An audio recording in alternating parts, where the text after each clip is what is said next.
यह कथा गरुड़ पुराण में आता है। एक समय की बात है, यमराज कहीं जा रहा था और एक पेड़ पर एक तोता बैठा था। तोता को देखकर यमराज ने हंस दिया। तोता डर गया, बोला आज यमराज हंस रहा है, लगता है मेरे जीवन काल की अवधि बहुत कम है।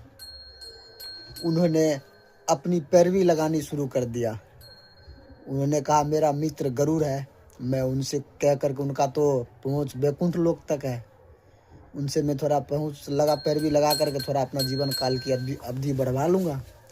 उन्होंने गरुड़ महाराज के पास गया, बोला मित्र आज यमराज जब जा रहा था तो मुझे देखकर हंस दिया, लगता है मेरा जीवन काल सिर्फ 4 दिन के लिए बचा है।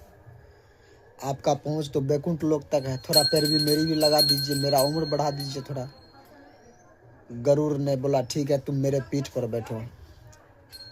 गरुड़ के पीठ पर तोता बैठा और गरुड़ लेकर के 7 समुंदर पार एक गुफा में ले जा कर के तोता से कहा अब तुम यहाँ आराम से बैठो, यहाँ कोई नहीं आएगा। और वहाँ से यमराज के पास गया। वो यमराज जी से जा कर के बोला, यमराज जी आज मेरा काम है, बैकुंठ लोक जाऊंगा, थोड़ा जल्दी एक आपसे काम है। बोला बोलिए क्या काम है। तो गरुड़ ने बोला मेरा मित्र एक तोता है, उसको देखकर आप हंस दिए हैं, अगर कोई प्लानिंग उलानिंग बना रहे हैं तो उन्हें थोड़ा उसका उम्र बढ़ा दीजिए, प्लानिंग कैंसिल कर दीजिए।